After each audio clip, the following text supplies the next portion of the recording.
Good Tuesday afternoon to you, 4 o'clock time for Sports4CLE. Thanks for joining us. Plenty of Browns training camp news to get to in a little bit, but we start MLB trade deadline a little under 2 hours away, 6 o'clock today. Guardians active again today. They did get a starting pitcher, not exactly the one that was on everybody's list. Alex Cobb is acquired from the Giants for minor leaguer Jacob Bresnahan. He is at Class A Lynchburg, relief pitcher, pretty good arm, plus a player to be named later.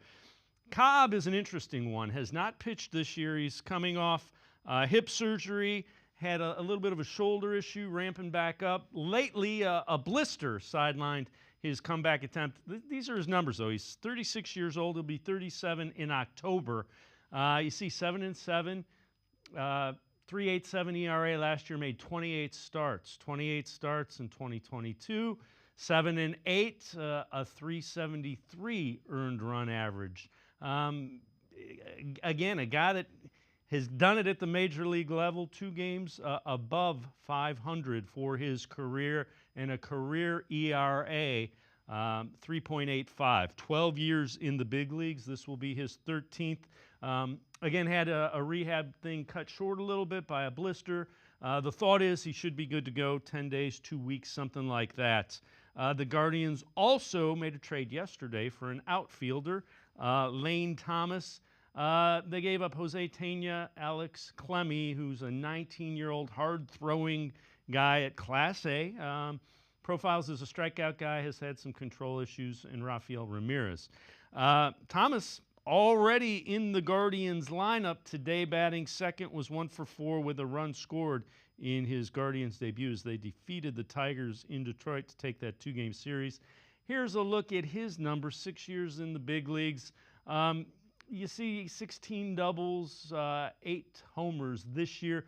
28 homers and 36 doubles, a little bit of an outlier a season ago.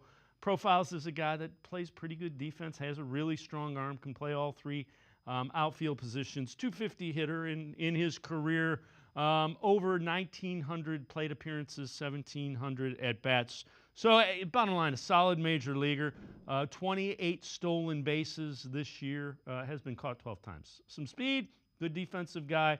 Was hitting second in the lineup, can play center field as well. So again, we will continue to update you if the Guardians make any more moves as the trade deadline, 6 o'clock tonight. But they do get a pitcher in Alex Cobb. We'll see how he profiles. So now you have Cobb and Boyd coming back from injury. Hopefully one or both of those guys can come back and be effective major league starters. All right, on to the Greenbrier. Browns out working out at the Greenbrier, and this is a good sign. Deshaun Watson throwing. He finds Ford there out of the backfield. Here, thrown to the tight ends, he finds Njoku as well as Akins, and he finds more coming up. So Deshaun was 5 for 5 in the 11-on-11 portion of the drills. All good signs. And we also see Jameis Winston getting some work in, and then finishing up with his sprint with Mike Vrabel, as the two have developed that as a thing that ends the drills portion. Coach Vrabel sprinting with Jameis Winston. Let's welcome in Jacob Roach, BrownsWire.com, the Barking Browns podcast. Jacob, you know, we see Deshaun back there, and we'll get into a little bit of a scare during practice yesterday, but all good. Looked really good. 5 of 5 on the 11-on-11s. Yeah, and that continues to build off of some good days that he's had so far down there at the Greenbrier. And I kind of wrote on this a little bit over at Browns Wire, but he continues to just check off those benchmarks. He continues to do just a little bit more than he had done previously and kind of take that next step. I know he's thrown a lot of shorter passes, so probably the next step is seeing him air it out a little bit, although I do know later in practice he did push it downfield a little bit and those sorts of things. But, you know, last week, he hadn't thrown in back-to-back days, and then he threw in 3 straight days, participated in 11-on-11s for the first time. They put pads on, he participates in that, gets a little bit of an injury scare, then comes right back out and looks good again today, and I know that training camp, it doesn't mean a ton, but for what they can do right now, he has checked off all of those boxes. He is on pace to be ready when you need him to be ready, and that's all you could ask for at the end of July. Without question, and he will play a major role. We'll talk about that as we move forward as well. Kevin Stefanski, media availability today, just asked about Grant Delpit and how he kind of fits into this Browns system. Just continue to come on. I think everybody saw what Grant was able to how he was able to play in our system, the physicality that he brings to what we do, has great ball skills, taking on, as he becomes a veteran in this league, he takes on more of a leadership role, is in a really good room with some guys that understand what it takes to play ball, and Grant's right there at the top of it. How much does Jim's system sort of help unlock some of the potential that Grant has?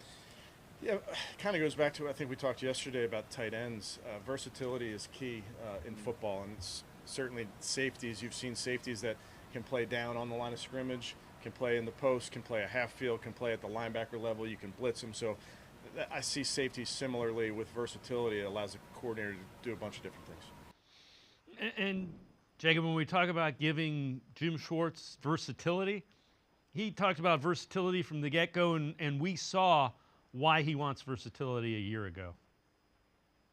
Yeah, and it really was a big part in the success they had last year, was having those chess pieces they could move around. I think some people kind of forget how good of a year that Grant Delpit had, because he ends the year on injured reserves, missed the final month, doesn't play in the playoff game.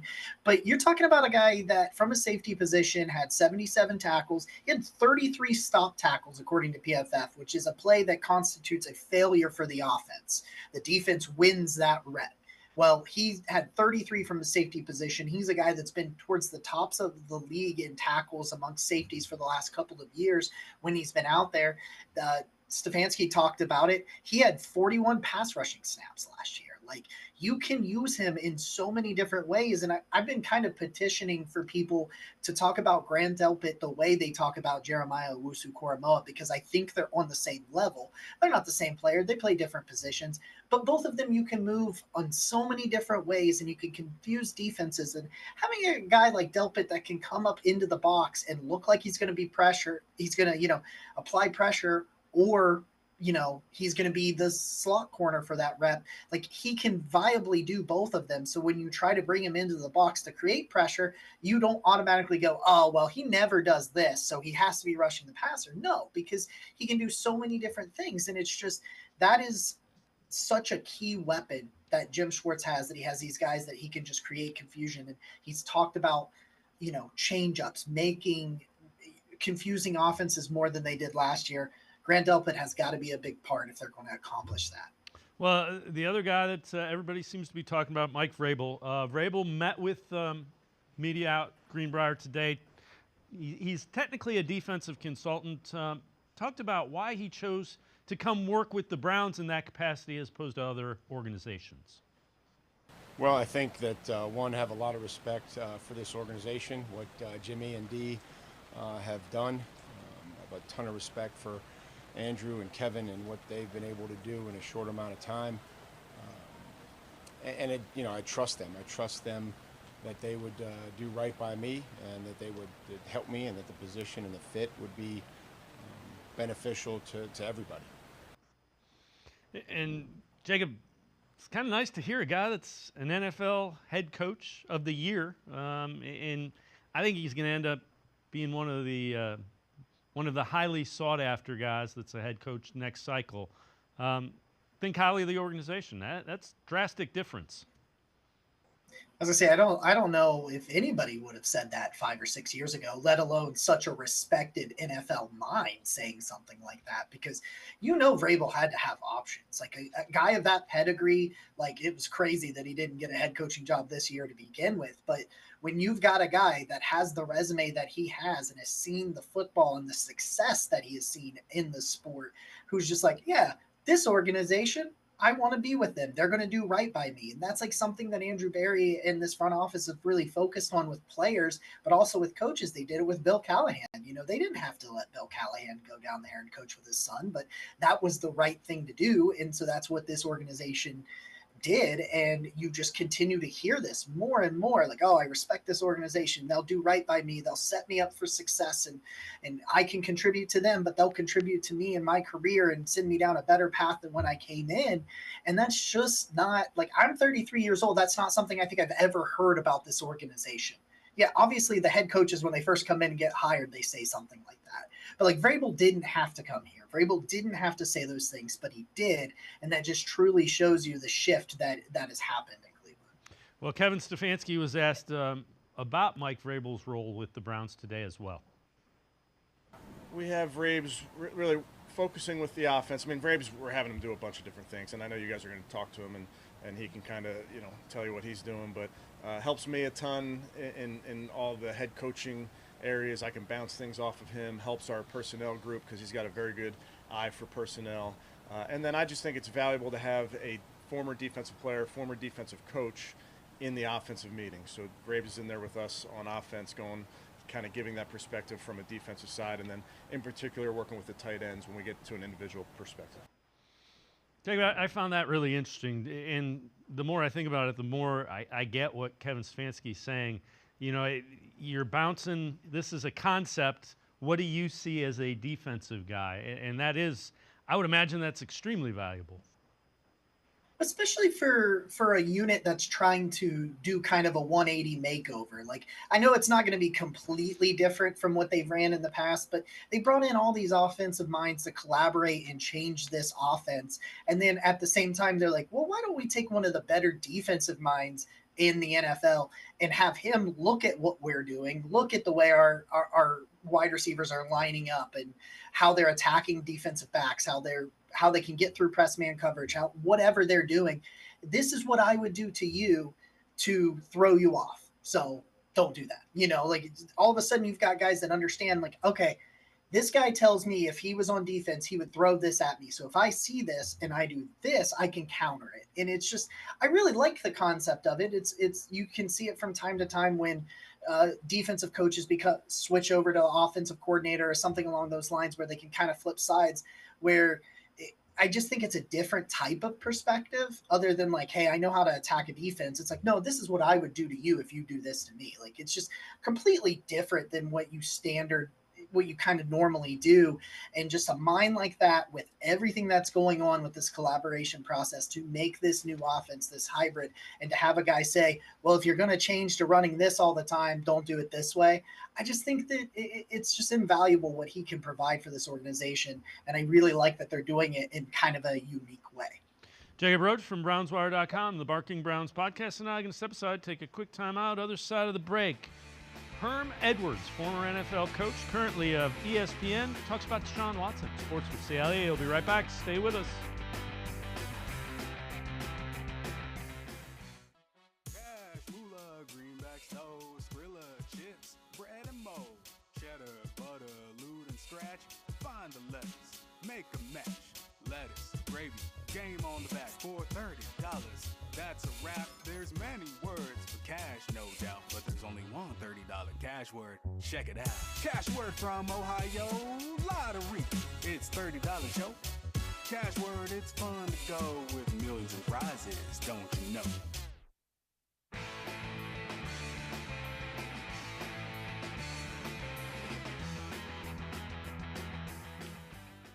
We continue talking Browns with Jacob Roach from BrownsWire.com, the Barking Browns podcast. Herm Edwards, former NFL head coach, on Deshaun Watson and what he expects, how important 2024 is for him.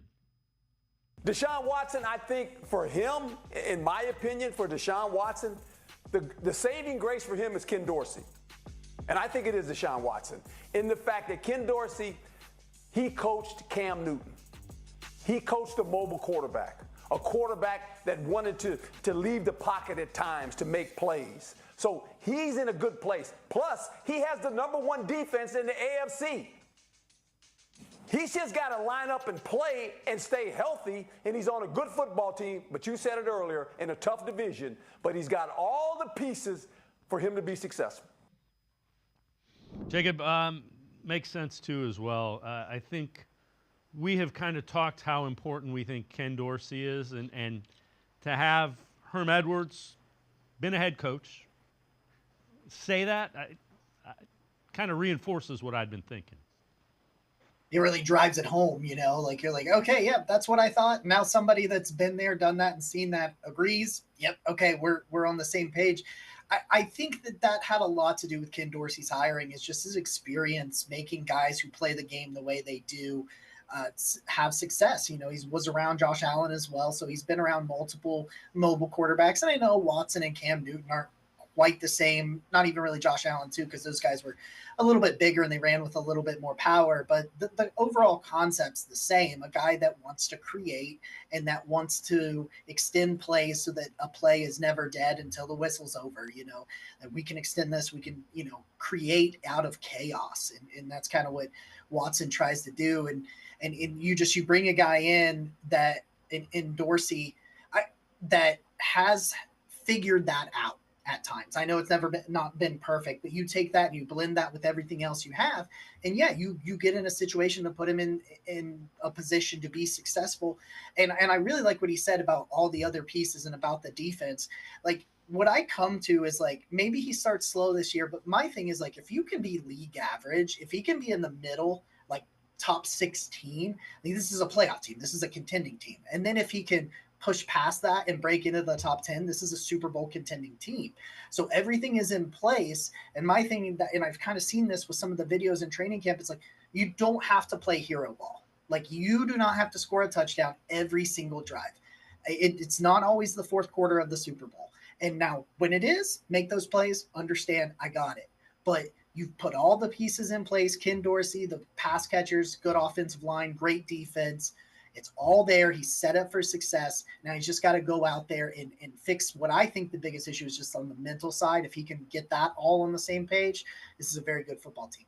All right, so I alluded to this a little bit earlier. First official scare of training camp yesterday out at the Greenbrier. End of practice, rain's coming down. Deshaun Watson with a short throw that ends his practice. Cause for concern with some of the media watching, because that was his final throw of the day. I saw video of Deshaun shutting down practice earlier than the rest of the quarterbacks yesterday. He threw a ball into the ground short of a net. It looked like something, he might have tweaked something. Nobody's made a big story about this. Should we be concerned? I've been told no, that was his last throw of the day. It skipped into that net. Okay, fine. I think we have to guard against over-scrutinizing every movement of Deshaun Watson. He's looked pretty good, to be honest with you. And until we see him, in competitive periods, I wouldn't overreact. And I asked that question to Kevin based on the video that you referred to. Is he going to throw today? He said yes. So he hasn't missed a day of throwing yet. Day of throwing, and I get it. It's kind of human nature. You want to make sure that he's going to be able to play, because he hadn't been able to play. But to Tony Grossi's point, we can't overanalyze everything in every period with Deshaun Watson. I saw Tom Withers say kind of the same thing on Twitter earlier. He was like, well, we're into that state where we analyze every single throw. And the thing that I kind of focused on when that came out, and Mary Kay had written something in an article about it, was that she was really the only one that kind of talked about it. And then, of course, ESPN Cleveland picks it up. So I thought that was interesting that nobody else was really making a big deal about it. And even in her article, Mary Kay was like, I don't really think this is something to be worried about. I talked to a source, it's nothing to worry about. And then he comes out and throws today. When he comes out and throws today, that's when you're like, okay, there's nothing. We're good. It's just everybody's kind of on pins and needles right now because of your $230 million investment, and it's just not worked out so far. So I can understand it, but I will also point out it's July. I need to take my own advice here and just take kind of a deep breath when we see this thing. And until there's actually something there about an actual injury, we can just try not to overreact to these things. Yeah, and again, he has looked good. You've seen him throw the ball with some zip. You've seen him throw the ball downfield some. I'm sure we'll see more of that. But again, it's July. If we're talking about this come September, we'll see. This is from CBSSports.com, ranking the NFL divisions by quarterbacks. AFC North is number 1. They have the AFC East 2, NFC West 3, NFC East 4, and NFC North 5. They say Watson is a walking red flag thanks to unpredictable availability, but he's at least shown flashes of his vintage Pro Bowl self. Here's the thing with ranking the divisions. If you rank the divisions by defenses, the AFC North would probably be number 1. If you ranked them by defensive lines, AFC North would probably be you could break it down any way you want. The AFC North is going to be number 1 by most of them. If you win this division, you have earned it. There's no other way to cut it, man. If you go out there and you win the AFC North and you get that home playoff game, you should be the favorite in the playoffs because you have survived a guillotine.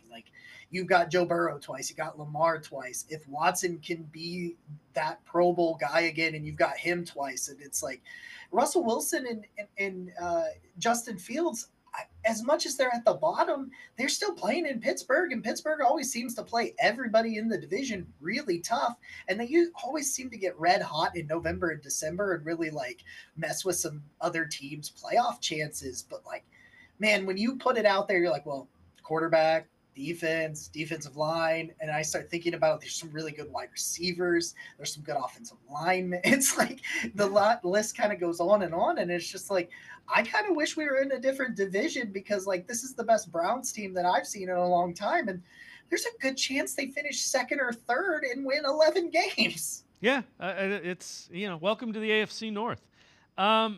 This is interesting. This is from Warren Sharp Football. Percentage of passes thrown 10-plus air yards on early downs in 2023. Titans were 1. Browns and Texans were tied for second. 49ers fourth, rather. Fifth was the Dolphins and the Rams. The Chiefs were down there at 24th. I think what happens you're taking your shots early, but that can get you in second and third and long. And I think Andrew Berry kind of alluded to that. That's one of the things they want to try to tweak a little bit. They want to take their shots, but you don't want to be in second and third and long. Yeah, maybe take some more shots on second and third, second and 3. When you get that 4, 5, 6, 7 yard gain, something like that, where we kind of saw there was a lot of some of the qualms that I have had with Kevin Stefanski's play calling is some of the situational stuff. And, you throw it 10 plus yards downfield and it's incomplete, and then you run the ball. And most of the time, if that happens, the defense has a pretty good idea that you're going to run the ball on that second and 10, so you can try to make it somewhat manageable on third down. And that's when the run game was very boom or bust last year. And I think a lot of that bust was one of those situations where they tried to push the ball downfield. It didn't work. They tried to run the ball to set up a better third down, and that didn't work. And that was where they got into some of the trouble last year. So like you said, Andrew Berry's kind of highlighted it, and I know Stefanski's really highlighted a lot of stuff about where these changes are going. But some of these short, intermediate, and option routes that Ken Dorsey loves to run on those early downs can really help them fix the run game without actually doing anything to the run game. It just puts them in less predictable downs and distances to run the football. Instead of second and 10, it's second and 7, and you could really do anything, second and 5. And so I think that's where some of the stuff that Ken Dorsey likes to run, getting in, will really help and really impact. Getting it in Njoku's hands, Jerry Jeudy's hands, Elijah Moore's hands on some of these drag routes and some of these short things where you allow them to get the ball into space and make something happen. I think that's where Dorsey's influence will get felt the most. Jacob Roach from BrownsWire.com, the Barking Browns podcast, and I can step aside, take another time out. Other side of the break, we'll head to the voicemail of Truth and Reason. Sports for CLE. We'll be right back. Stay with us. Come back to go forward. Back to learning new things. Back to pursuing your dreams. Tri-C has flexible learning options to fit your life. And every year, more than 1,000 local companies provide Tri-C students with real-world learning. The right education can boost your lifetime earning power by hundreds of thousands of dollars. Start now with a college education you can afford. Tri-C, where futures begin.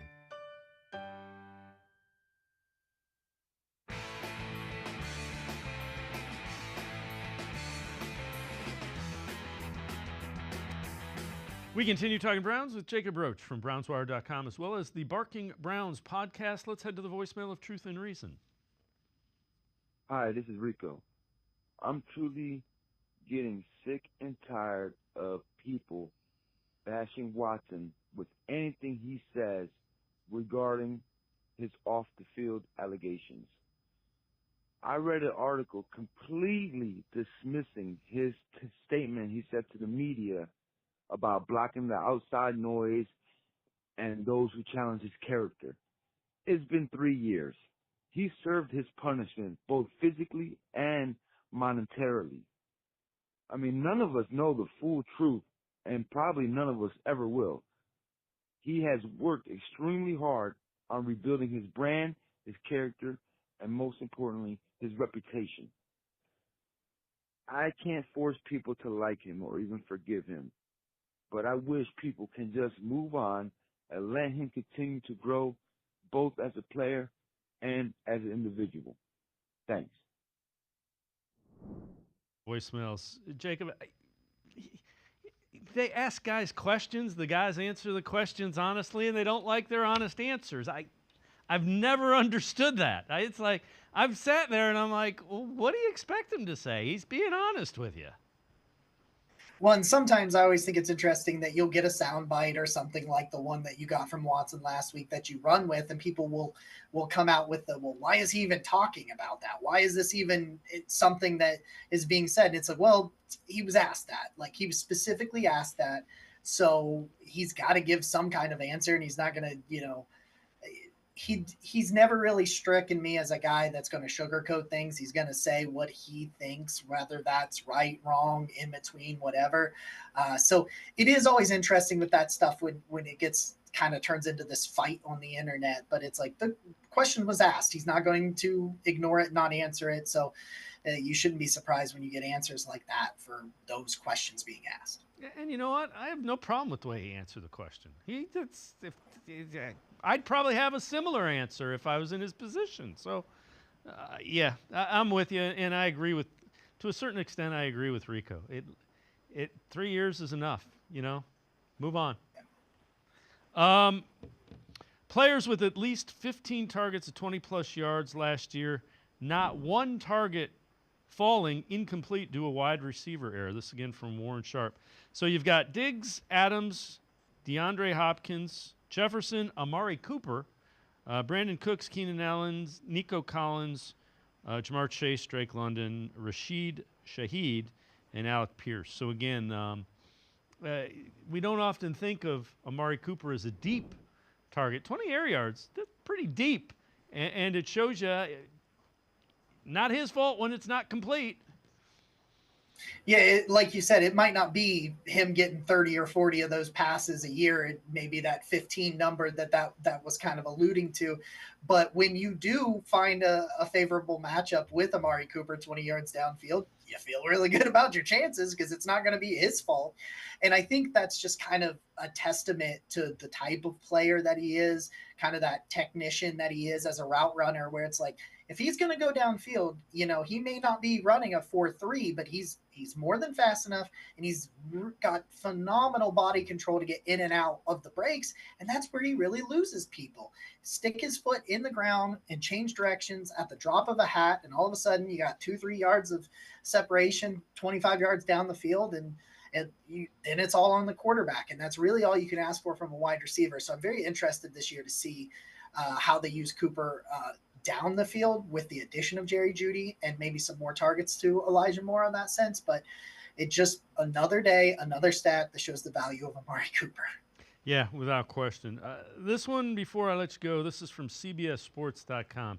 Predicting 7 playoff teams from 2023 that could miss this year's playoffs. Okay. They say the Browns, Steelers, Buccaneers, Texans, Cowboys, Rams, and Packers. The team's 2023 point differential, 34, suggests Cleveland should have been a 9.4 win team, but the Browns outperformed that to the tune of an 11-win season. Exceeding your expected win total suggests regression the following year, as does a strong performance in one-score games where the Browns went 6-2 in 2023.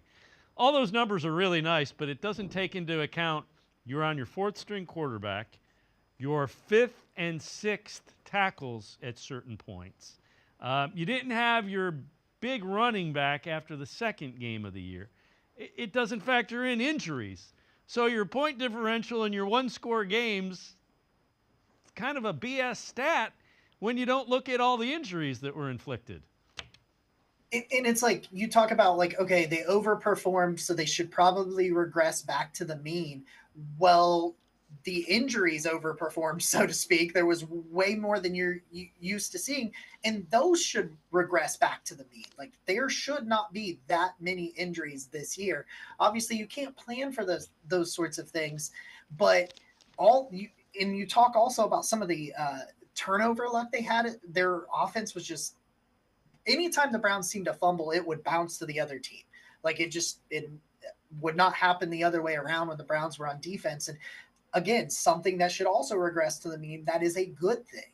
Like, they should not turn the ball over as much. If Watson is healthy, I do not expect them to turn the ball over as much as they did last year. And then if you only lose 1 or 2 tackles, that would be awesome after losing 4 last year, And so, like, those sorts of things, like you said, they will also regress back to the mean with the other things regressing back to the mean. And then when you put it all together, I got an 11 or 12 win team. Yeah, that famous football philosopher Mike Pettin said, you know what they call winning a game you shouldn't win? A win. It's all that matters. Yeah, that's like I've said it a million times. I do not care how you win. I don't care if I win 2-0. A win is a win, and I'm not going to complain about any of them. No, I'm with you.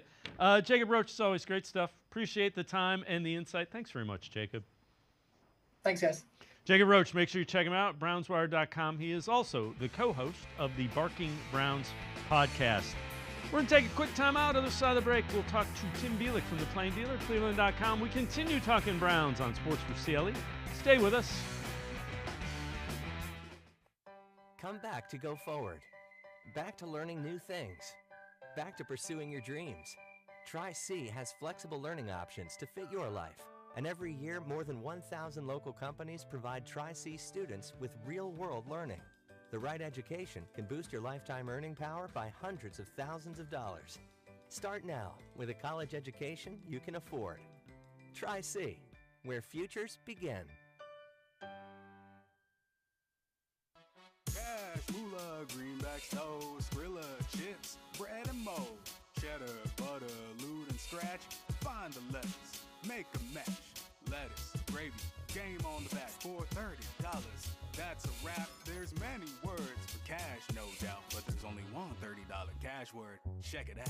Cash word from Ohio, lottery. It's $30 show. Cash word, it's fun to go with millions in prizes, don't you know? I am powerful beyond my wildest imagination.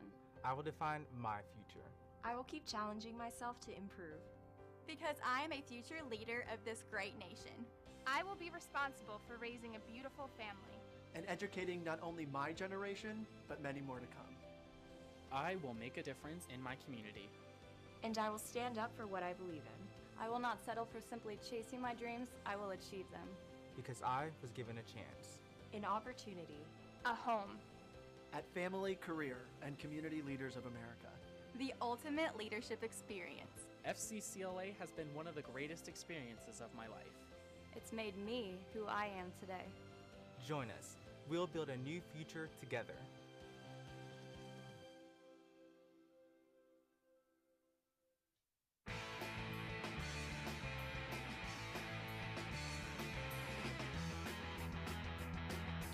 We continue talking Browns on Sports for CLE. NFL Network's Rich Eisen. On what expectations for the Browns in 2024 should be this from the Rich Eisen Show? It's about Deshaun Watson and can he return to form? And they wisely got Amari Cooper situated contractually to his satisfaction. And if the Njoku that was balling out with comeback player of the year Joe Flacco shows up this year, and Nick Chubb can do what he can do, sky's the limit for Cleveland. 100%. Division winner, going deep in the playoffs. If Watson shows up like that, Myles Garrett is grim reaping and crossover dribbling and all that. No doubt. With that, let's welcome in Tim Bielik from the Plain Dealer, cleveland.com. Tim, hard to argue. It is mostly about Deshaun Watson, and I think if he stays healthy, I think it's going to be good things for the Browns. Yeah, definitely. I mean, we've talked in the past before how it seemed like he was playing his best football with the Browns prior to suffering the season-ending shoulder injury, especially the second half against Baltimore when he had that perfect second half. I think it was 14 for 14 with a touchdown pass and helped them lead that comeback. You saw a lot of good things with Deshaun Watson when he was able to play full games. And I think, as I said last week, he probably doesn't even need to be top 5 for this team to go in the playoffs. If he's top 5, not only are they going to the playoffs, you could consider them a legitimate contender, not just for the division, but to potentially be one of the teams that could knock Kansas City away from a three-peat. And that's how good I think the rest of the team around Deshaun Watson is. Top 10, Deshaun Watson easily gets you in the playoffs. Anything close to top 5, and, Browns fans can dream of home playoff games and possibly going all the way to the end of January. I think certainly within the realm of possibility if that happens. So let's take a look at Grant Delpit last year among safeties with at least 700 snaps. Tied for 5th in QB pressures with 12, 5th in run stops with 33, 5th in average yards per catch, and he also had 0 touchdowns allowed. Remember, missed the end of the season with that injury. Otherwise, those QB pressures and run stops would even be higher. Yeah, I mean, you saw the Grant Delpit last season that everybody saw, in 2018 when he was arguably the best defensive back in the country. I know he won the Thorpe in 2019, but, he wasn't necessarily the best guy in the country at that time. He wasn't quite as good as he was in 2018. And Grant Delpit, even looking at his PFF numbers, those coverage numbers really track out because his PFF grade coverage is 75.5. Considering how much we talked about Delpit's profile as a downhill player, I was going to be a little maybe surprised in a good way for the Browns that's where Delpit ended up with his PFF grade. Run defense grade only 53.4, but again, the fact that he has played so well in coverage, has shown just that he has a chance to be that he's already a very good player. He's got a chance to be really good. Maybe if he's healthy through the rest of the season, maybe he gets his first Pro Bowl selection that year. And if since he didn't, maybe if he's healthy this year, maybe he's got a chance to be a Pro Bowler for the first time. So Grant Delpit met with the media today, talked about year 2 in Jim Schwartz's system, what it means for this defense as well. Yeah, it's a new year. We can't take what we did last year, but we know that we want to be the best, in every aspect of defense. So we got the tools to do it. We got the defense to do it, coaches to do it. It's on us, really. But right now, it's the first week of training camp, so we still putting pieces together. But, as we continue going forward, we got that one goal in mind, to be the best. It's new faces. We got a new Mike Backer. We got that's a new play caller.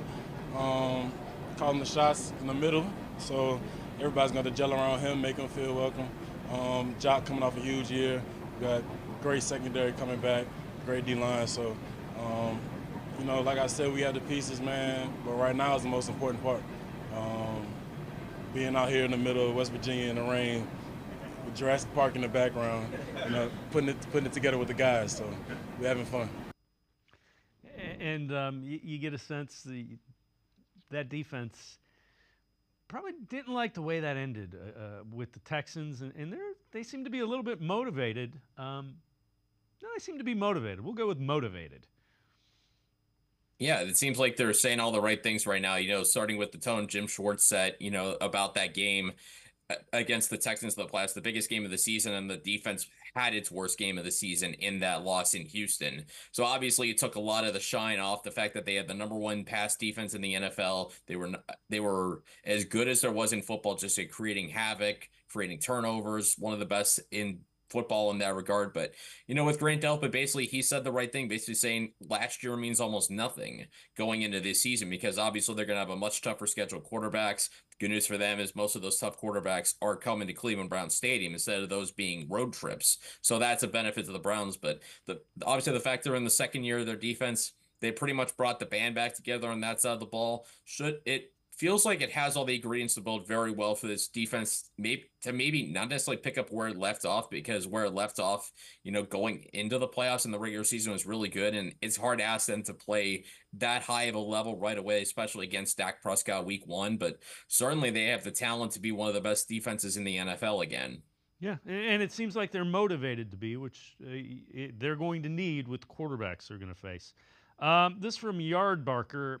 One potential fast riser on every team's depth chart. For the Browns, they go Mike Hall Jr. Browns placed Dalvin Tomlinson on the PUP list, allows Hall to get valuable reps and state his case in Tomlinson's absence. Registered 45 tackles, 10 for loss, 6 sacks at Ohio State, 28 games.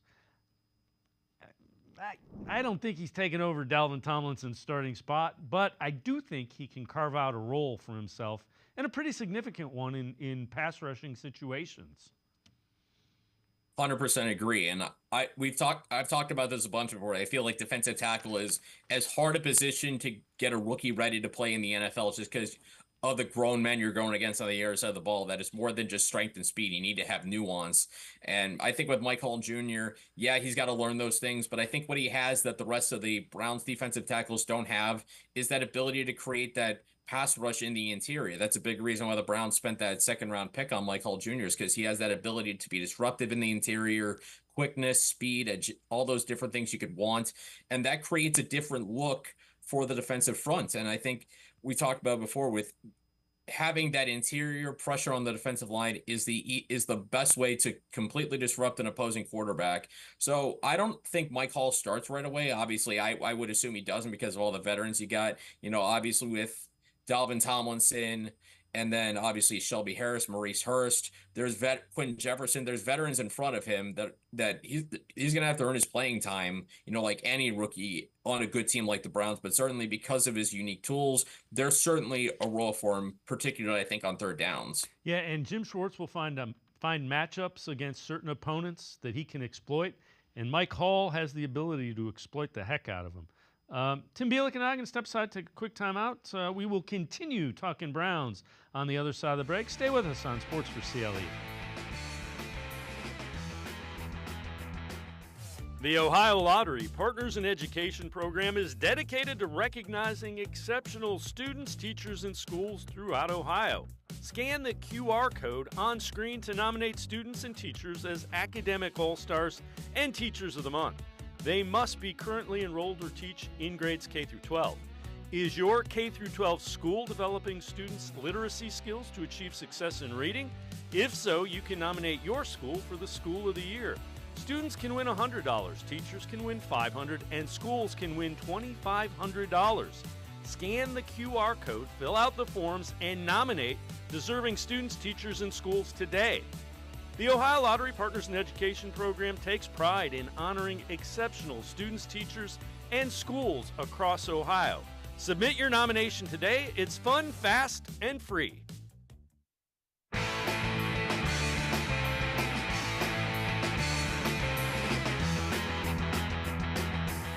We continue talking Browns with Tim Bielik from the Plain Dealer and cleveland.com. Tim Hasselbeck from ESPN's First Take, former NFL quarterback, on why he feels Deshaun Watson is the NFL quarterback who needs a bounce-back season the most. He gets a massive guaranteed contract that the likes of which, had never been seen before in the National Football League, even for the biggest stars. And it's been a disappointment, in Cleveland, and he plays in a really tough division. I mean, so much so that, if he didn't have the contract that he has, Joe Flacco would probably be there starting year. And so I think he's playing for his career.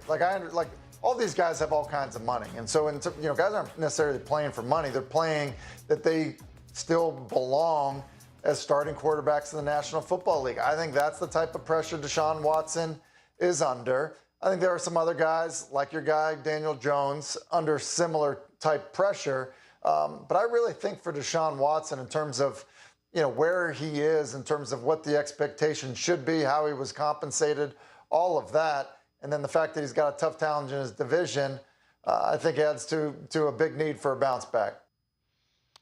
And Tim, I like Tim Hasselbeck. I think he does a nice job. Joe Flacco wasn't going to be the starting quarterback here. It had nothing to do with Deshaun Watson's contract. It had everything to do with the turnovers. The Browns almost were close to the league lead in turnovers. And again, Joe Flacco played really well. He was not going to be the starting quarterback. Deshaun Watson needs to play better. He needs to be healthy. I think if he's healthy, I think the rest takes care of itself. I mean, I think I'm saying that a lot.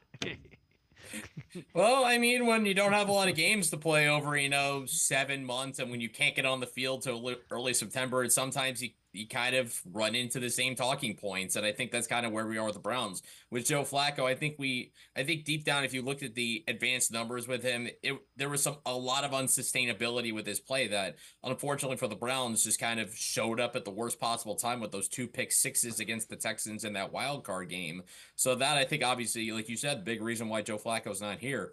And with Deshaun Watson, I think the idea that he needs a bounce back, I think there is merit to it because he hasn't played well since 2020, but you could also argue he's barely played since 2020. He sat out the entire 2021 season, had that 11-game suspension in 2022, only played 6 games in 2023, and in one of those games, he didn't even get out of the first quarter. So really, like I've said before, in the last 3 years, he's played a grand total of 11 and a quarter games out of a potential 51.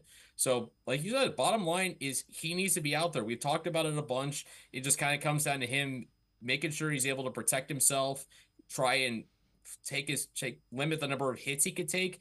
And I think if he does those things, the fact that he's in an offense that seems like it's more suited to his talent with Ken Dorsey as the offensive coordinator, it feels like this is his chance to really show that he's still got that 2020 form and, even 2018, 2019 Deshaun Watson, to show that has not gone away. It's just the fact that he hasn't played. So this is from Warren Sharp Football. This is concerning. Highest rate of incompletions due to inaccurate passes in 2023. Minimum of 175 passes. Deshaun Watson's number 1, 43.9. Taylor, 40.6. Trevor Siemian, 38.8. Bryce Young. Lamar Jackson's awfully high up there, too, 36.7. I will say this. One of it's his mechanics. 2 of it is because he's been in and out of the lineup so much. You haven't been able to get any consistency. And 3, I think they're asking him to do things he doesn't do well, and that's the reason you bring in Ken Dorsey and you bring in some of the other things. Play to his strengths, and I think that number goes down. It has to go down. Yeah, and I think, honestly, we kind of say the same thing about this that I said last time we were talking about one of these is, again, sample size. I mean, when we're talking about Deshaun Watson, he had just 66 incomplete passes, and you pick about 44% of those, that's maybe 30. Whereas, maybe a guy like Trevor Siemian, looking at his numbers, he had about 67 incomplete passes. So we're talking, similar sample size. Lamar Jackson had 150 incompletions right there, and that's more than 50 of those. So, yeah, certainly a lot of things play into it. Small sample size, getting back into the rhythm of playing all the time. The fact that he would be in for 3 games, missed time, had to come back, came back into the lineup, and then had to go back out again. Not to mention the fact that before he had the shoulder fracture, he also had the strained rotator cuff. So he was dealing with 2 separate shoulder injuries that really affected him throughout the season, obviously the latter of which took him out for the season. It just comes down to him, like we said before, making sure he's out there from, multiple games in a row, because it's throughout his career, it seems the more he's been out there, the better he's played. All right, this also from Warren Sharp Football. Highest rate of being stuffed in short yardage in 2023. Damian Pierce, 1. Alexander Madison, 2. At 50%. Pierce was 64%. Jerome Ford, 43%. Dalvin Cook at 40%. You got Rodriguez, Etienne, and Royce Freeman, 36%. All right. That's not great. Jerome Ford needs to improve on it. That doesn't take into account that you were playing without your top 2 tackles, most of the year without your top 3, and some parts of the year without your top 4 tackles.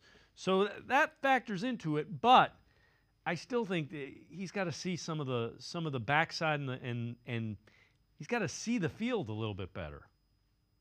Yeah, I think it comes down to consistency with Jerome Ford. We talked about it throughout last season that there's so much boom or bust potential that basically he's either going to break a big run. I think it was a 69-yard run he had against the Steelers in week 2 to set up a touchdown. And then he had that long touchdown run against the Colts all the way back in week 6. So, and he's good at having big plays. And there's something to be said for a guy who can hit big plays, but at the same time, got to be able to just be okay with getting 3 yards, 4 yards, because modern NFL numbers tell you that if you gain 4 yards on first down, that you hit, that's what's called hitting to success rate, is 40% on first down and 60% on second down before you convert on third down. So it's just a matter of not always looking for the home run, but always just trying to find a hole to get the best gain you can, and then going forward, and then just trying to get whatever gain you get. It helps, obviously, that the Browns are going to have Deontay Foreman, more of a power back, to kind of spell Ford until Nick Chubb is ready to go, and they can certainly rotate those 2 guys, and I think fans probably should feel a little more comfortable if Deontay Foreman is your backup running back with Jerome Ford as kind of a 1-2 tandem until Nick Chubb comes back. All right, along those lines, this is from Pro Football Network. One assistant coach to watch for every NFL team. Browns, they go offensive line coach Andy Dickerson. Offensive line coaches often have difficulty getting noticed in offensive coordinator searches. However, Dickerson's profile will rise if Cleveland can keep the line production while replacing legendary offensive line coach Bill Callahan. Browns interviewed him as their offensive coordinator, so he in their mind, he had a pretty high profile. But I can't argue with that. The opportunity is there for Andy Callahan. It's going to be interesting to see. Can they keep this offensive line at a high level and tweaking it a little bit? With Andy Dickerson, I keep coming back to 2 things. First off, there was a lot of turnover of the offensive line in Seattle. Obviously, I think it was 2022 that they used their first and second round picks on tackles in Charles Cross and Abraham Lucas. He's gotten them ready to play at a pretty good level. So they've had to turn over that offensive line in Seattle, and he really, I think, did a very good job with them. The second thing I always come back to that's going to be, to me, one of the more underrated things is Andy Dickerson is from the Sean McVay tree. We talked about Ken Dorsey bringing different ideas with him from Buffalo to Cleveland, but then you also have Andy Dickerson, who's worked under Sean McVay, and that tree has certainly had a lot of success in the NFL just in these last few years. Just more great offensive minds are bringing together, combining more ideas, and that's part of the continued evolution of an offensive coaching staff. You never want to get things to get stale, and I think with the Browns, I think you have to give Kevin Stefanski credit, even after winning 11 games, even after, still having success despite all the quarterback turnover, that he wasn't afraid to make a move to replace his offensive coordinator. Obviously, letting Bill Callahan walk to be the offensive line coach under Brian Callahan, but then you replace him with a quality offensive line coach, Andy Dickerson. A lot of turnover, but certainly they brought in some interesting guys, and I'm very fascinated how this offensive line is going to look under Andy Dickerson. Tim Bielik and I are going to step aside, take one more time out. Sports for CLE. We'll be right back. Stay with us. Cash, moolah, greenbacks, toast, Skrilla, chips, bread and mold, cheddar, butter, lewd and scratch. Find the letters, make a match. Lettuce, gravy, game on the back for $30. That's a wrap. There's many words for cash, no doubt, but there's only one $30 cash word. Check it out. Cash word from Ohio, lottery. It's $30 show. Cash word, it's fun to go with millions of prizes, don't you know?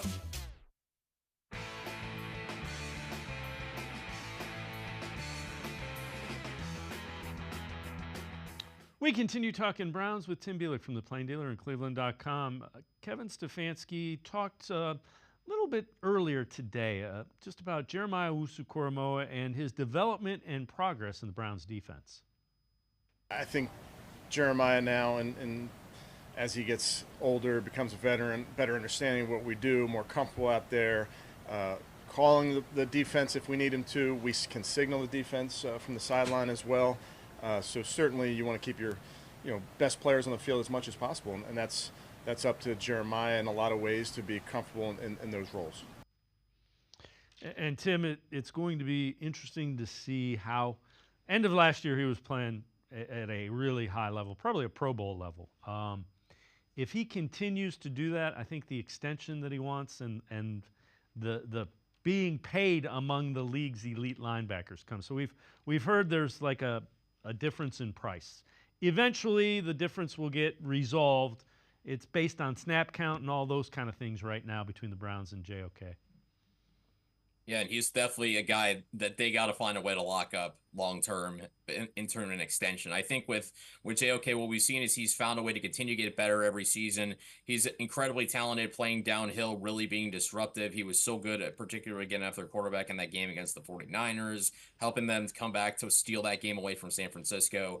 But I think JOK's kind of as he's played, he's continued to become a little more well-rounded. That you're seeing him make plays past the line of scrimmage as opposed to just behind it. Right now, he's the face of that linebacking core, and I think he's certainly one of the better young playmaking defensive players in the NFL right now. So it's just a matter, like you said, what price they're going to come to, and certainly going into a contract year, you would imagine he'll probably deliver maybe even probably some of his best football in the NFL. Yeah, and remember, the snap count was kind of low relative to the elite linebackers last year, because he didn't play all the time early in the year. And that's kind of what Kevin Stefanski was alluding to in that clip that we played from him. End of the year, he was on the field all the time. And Jim Schwartz had said it's getting to be where he's going to be on the field all the time, like midway through the year. Yeah, he's quite the chess piece for Jim Schwartz. I mean, you got to imagine getting another offseason to figure out more things to do with JOK. You got to imagine for as creative as Jim Schwartz is at creating pressure, there's going to be some interesting things he does. And I think it's going to be interesting to see how his role continues to evolve in year 2 in Schwartz's scheme. So this one's from Pro Football Network. AFC North predictions for 2024. They have the Bengals going 14-3, which I don't think anybody's going 14-3 in the AFC North, but I digress. Ravens 10-7, Browns 10-7, Steelers 6-11. Cincinnati, behind a healthier Joe Burrow, shatters franchise record for regular season wins. Per the predictor, Baltimore trails the Bengals at 10-7, and Cleveland misses the playoff cut while Pittsburgh endures its first ever losing season in the Mike Tomlin era. Projected playoff picture, they have the Bengals, the top seed, Dolphins 2, Texans 3, Chiefs 4, Colts 5, Bills at 11-6, and the Ravens winning the tiebreaker with the Browns at 10-7. I don't know if the Bengals are going to get out of the AFC North with only 3 losses. That division, the AFC North is that good. I don't think you can expect any of those teams to win 12 games. Yeah, I mean, if you win 12 games if you're an AFC North team this year, I mean, that's an incredible accomplishment because all these teams also have to go through the AFC East. They all got to play Kansas City this coming season. So obviously, there's so many challenges that every team in the division is going to have to face this season. And I mean, what we've seen in the AFC North, we saw all 4 teams have a winning record last season. That's never happened in the history of the NFL. If any of these teams can get a winning record in the AFC North because of just how tight these games are, how tight these teams are, how close they are in terms of talent. If anybody can have a 4-2 record or somehow even 5-1, that's an absolutely outstanding accomplishment. Just because, again, the Ravens were the best team in the AFC last year. The Bengals have been to the Super Bowl in recent years. And the Steelers, they may have the lowest ceiling of all 4 teams, but any particular game, they're one of those teams you do not want any part of because the way they play, they can kind of drag you down in the mud. And when they do that and they can hit those high splash plays, that's how they can win those games. It'll be interesting to see what happens at quarterback and how Russell Wilson or Justin Fields plays this season. So it's going to be obviously tough to win this division. And whoever does, will have come out of quite the battle to do so. Yeah. And, they won 9 games last year, 10 games last year with Kenny Pickett and Mason Rudolph as their starting quarterbacks. So don't tell me it's a down. I'd take Russell Wilson or Justin Fields over either of those 2 guys, as would most of the NFL, because where are they at? Right. I'm going to have this up on cleveland.com for Wednesday morning as I continue talking about the Browns opponents they have with Russell Wilson. Yeah, he was much better last season in Denver. Maybe I'm a little skeptical just because, Denver was going to eat $85 million of dead cap over the next 2 seasons to let Russell Wilson walk in free agency and go to the Steelers. Now, certainly he could be very good, and he'll certainly be in a situation in Pittsburgh where he won't be asked to do as much because of that elite defense on the other side, because he should have a much better offensive line in Pittsburgh, because he has Jalen Warren and George Pickens to work with on offense.